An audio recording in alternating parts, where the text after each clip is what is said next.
videoGaiden.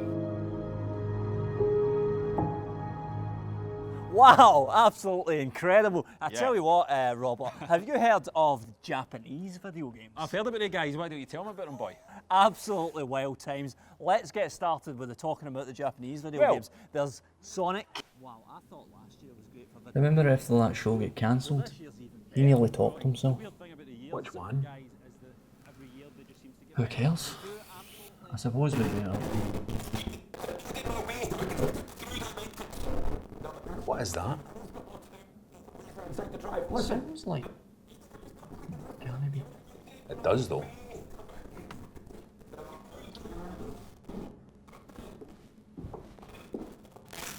Hello? Is there someone there? Well, well, well. How ironic that we should be receiving a communication on a Wii U controller, the controller of a console that Nintendo failed to properly communicate to the consumer. How absolutely ironic and extremely satirical and point-making. And very clever. Well, that is the BBC. We should probably take the controller to a higher vantage point. We might get a better signal. How ironic that we're going to take a Wii U controller up to a higher level, the controller of a console that Nintendo failed to elevate to a level reached by their previous consoles.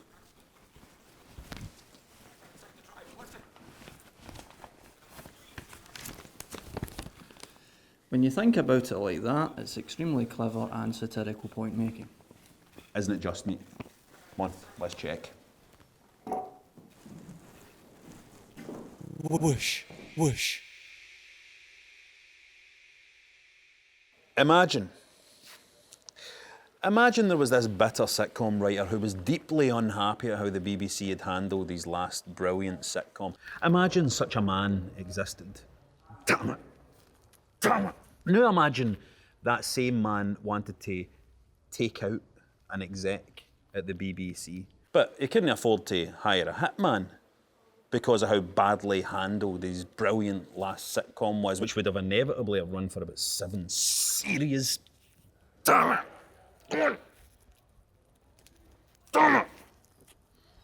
Now imagine that this same guy had recently been playing the new Hitman game, available on PS4 and Xbox One and PC. You know the one that is episodic, the one that launched with just a prologue and a giant first story chunk. What would that guy do? What would that misunderstood genius do? Well, he'd come to the BBC, wouldn't he?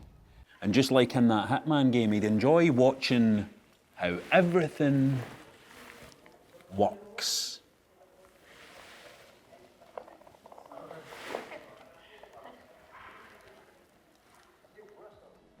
The new Hitman is the Hitman game I've been dreaming about. Here is the Hitman concept fully realised at last.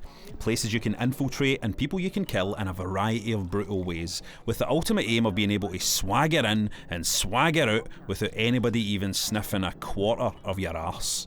There's no reinvention of the Hitman wheel here, just a focus on making that wheel run straight and smooth, and it's really brilliant, mate. Just a wee joke there for anybody that thought we were getting a bit too highbrow, you know what I mean? I was talking about wheels, and I changed the word really to wheelie. Is that better, aye? See, Hitman isn't so much about the killing in this form, this perfect form. It's about observing a scene. It's about entering a world, the main world in this introductory episode being a brilliant fashion show, and watching how everybody just goes about their business. It's about learning everybody's habits and their stories, and then inserting your bald head into them like a cuckoo's egg. This focus on learning the intricacies of a scene allows for the game to be structured so that you can keep returning to the same areas to do new stuff. New challenges, new hits, new fun. It's great! And it was blindingly obvious that this was all Hitman fans like myself wanted all along.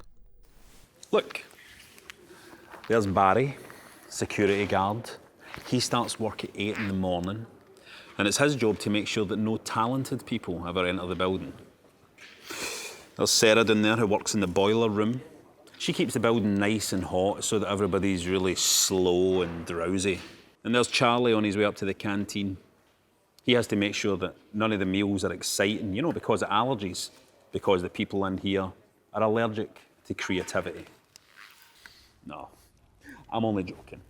The BBC is, of course, an absolutely inspiring and wonderful place to work, full of expressive individuals.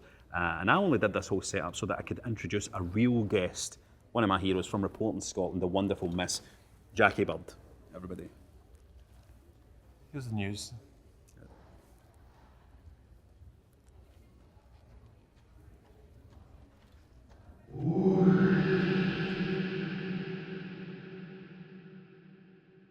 Right, Ryan, what game is this we're not reviewing this week? This is Life is Strange. Oh boy. I played the first episode of this, I believe you did as well. Why are you asking me what it's called then? I just didn't connect with it. Did you? How were you finding I it? don't usually connect with terrible dialogue. But let's see what the readers are saying about Life is Strange. Ben Philpott says, I love that name, Ben. That is a cracker. Ben Philpott says, it broke my wee cynical heart. It's wonderful. Hashtag videoGaiden. No, it does. No, it's not. Craig Bucknell says has issues like Max liking Final Fantasy Spirits Within, but still a wonderfully heartbreaking and touching thing. I'll touch your thing, mate, if you don't stop, touch it with the toe end of my toe. That's what I mean, baby. Life is strange. Life is strange. Sean Bell says, shitey first episode, incredible thereafter. Hashtag videoGaiden. Well, maybe he's right. Yeah, maybe. But, you know, it's not all positive stuff. The Fat Consoler said, there's no way to go prone in it, reducing the player's tactical options a total waste of time. What did you actually feel about it, Ryan, though? Well, I thought it was like a bad parody of a 90s annoying thing. And I just thought, you know, that the dialogue was so poor. But a lot of these people, most of these people like it though, right? And that's having said that there's a lot of opening doors in it as well. And I love opening doors in real life. I know you do, Ryan. Love it. Haven't opened many in your career though, have you? James Bonnell says, great! Hashtag videoGaiden. Yeah, a lot of positivity, but what do these people really know about dialogue? They're gamers. Gamers are used to terrible dialogue. Nothing. You know absolutely nothing. You know what? Life is strange. Yeah. Hashtag videoGaiden.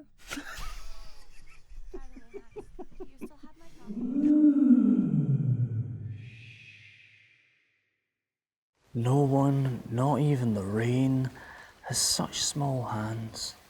A perfect line. From mine straight to the page. Perfect and personal. Just like... You can get a sense from speaking to people about indie games that there's a popular belief that they're easily categorised, simple, gimmicky, even shallow. If you believe that, you are the wrongest person in all of Wrongtown. Undertale by Toby Fox is like some kind of glorious magic trick. He takes what's expected of a little homemade RPG, tears it up into little pieces, and with seemingly effortless sleight of hand, transforms the pieces into this frankly ludicrously detailed, layered, original, emotional, and funny game. Play Undertale for 1 hour. 1 hour. And you'll see more nifty ideas and intricate, sharp dialogue than you'll get in 40 hours of most AAA turds. This is indie games. This is what they do. One man, one young guy makes a game that he wants to make the way he wants to make it. When he asks, what if, instead of killing everything you come across, like you've done in every RPG since the beginning of time, you can speak to the monsters and reason with them? What if you have that choice? Then he just goes and he does that. Doesn't have to run it past 100 idiots in suits. Boom, there, it's in the game. What if the fighting mechanic is changing all the time and doing different things? Boom, it's in the game. What if no one is good and no one is bad? Boom, it is in the game. In every way possible, Undertale is unpredictable. And the growing galaxy of indies is one of the brightest stars. Don't ignore it. It's as good as it gets. Alright, now I'm starting to get worried. Undertale is just another indie game, by the way. I think we've reached the top of this ancient tower. Aye, let's check this signal now. Turn your mics down. I definitely recognise that voice. What are you saying, Spirit? I'm not a spirit, you daft plum. It's me, Scottish TV personality Jerry McLaughlin. Scottish? Debatable, mate. No with that accent, pal. Born in England, mate, that's all I'm saying. Look, I miss you videoGaiden, boys. We all do, over here. Can I come into this existential crisis that you're having for a visit? Mate, we can't find a way out of here, so I doubt you're going to be able to find your way in, pal. If you can understand my Scottish accent there, pal. It's cool. I've modded my Wii so it can skip through dimensions. Oh, can it play DVDs now? No, that's got more to do with the actual laser inside the drive. Listen, it doesn't matter. I'm coming through anyway. Go outside and get a bucket ready. Right-o. Thanks. Forget everything that you think you know about board games. Because there are universes upon universes upon universes upon universes upon universes upon universes upon universes upon universes. And they can all fit on a table.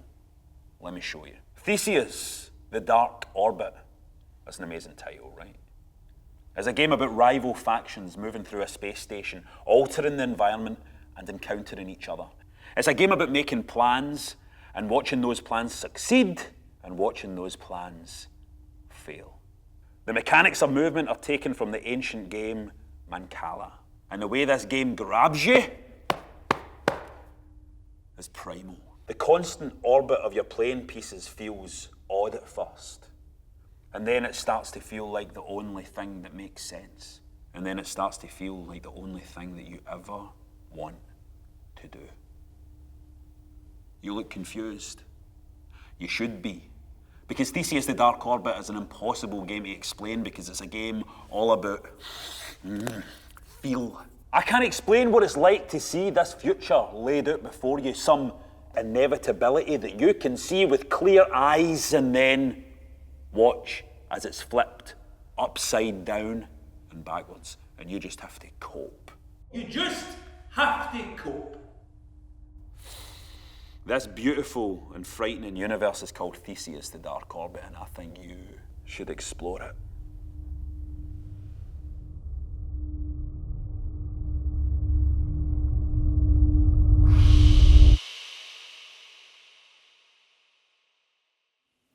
Now, Pong is obviously one of the earliest video games, and it's rightly credited as being one of the crucial sparks that's lit this multi-billion-pound industry that we see today. It's a precious nugget of competitive gameplay in its purest form, and astonishingly, it's still to this day the most accurate description of how video gamers fucking smell. Nier, or Nioh, or Nier, is one of the most underrated games ever made. It's a fascinating hybrid of RPG and adventure game and shoot 'em up. And it's one of the most beautiful stories ever told in video games. A story that makes you a nicer person, a kinder person, a more compassionate person, a person who just sees the good in everybody. And none of yous bore it because yous are all a bunch of fucking idiots.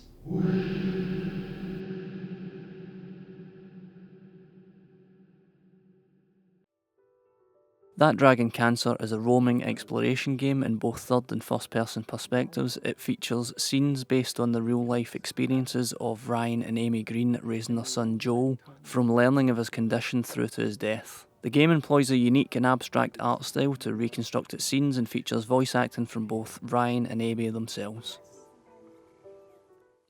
videoGaiden's ground to a halt because I requested to cover a game called That Dragon Cancer, and quickly realised as I was playing it that despite my advanced years, I don't have the requisite life experience to properly understand and digest what this game's about. It's made by two parents who lost their very young son to cancer, and I'm not a parent and I've never lost anyone to cancer, so to just make a video and not acknowledge that felt quite insincere. So instead what we're going to do is I'm going to have a brief discussion and attempt to gain some understanding on some subjects that I currently have very little.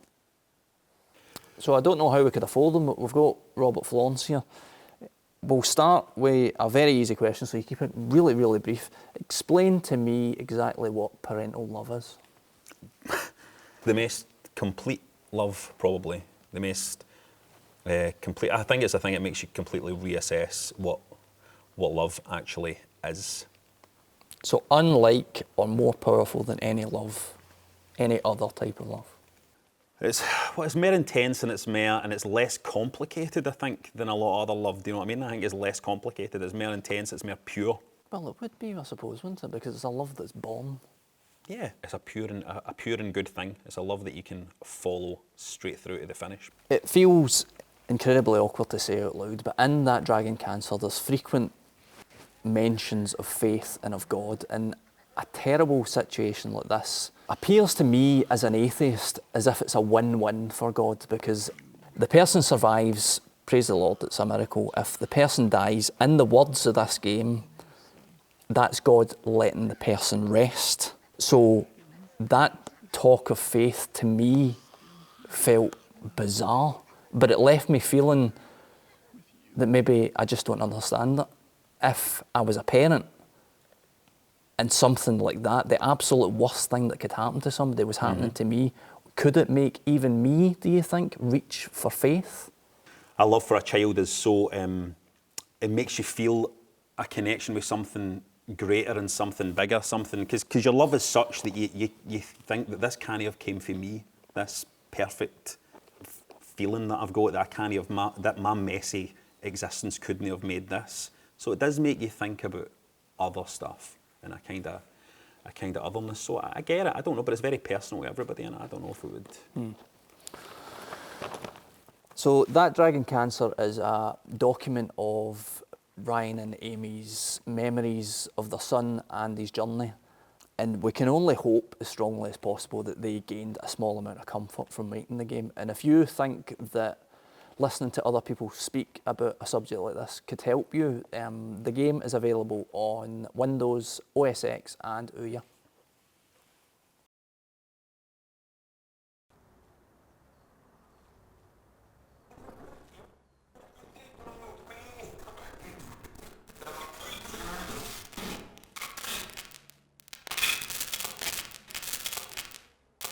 videoGaiden, at last, after all these years. Hi, I'm Jerry McLaughlin. Good meeting. Good meeting, man. Where are the videoGaiden boys? Where are Rab and Ryan? Jerry, it's us. Well, you're their dads. Where are your sons?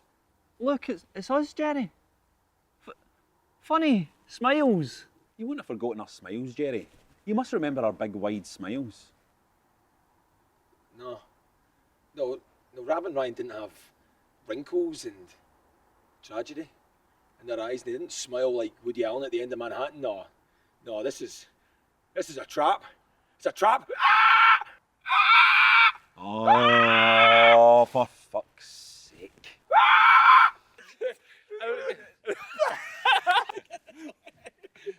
Buddy, wait, that's a video game's a light, right, buddy? That's the video game's a light, right? Right, buddy?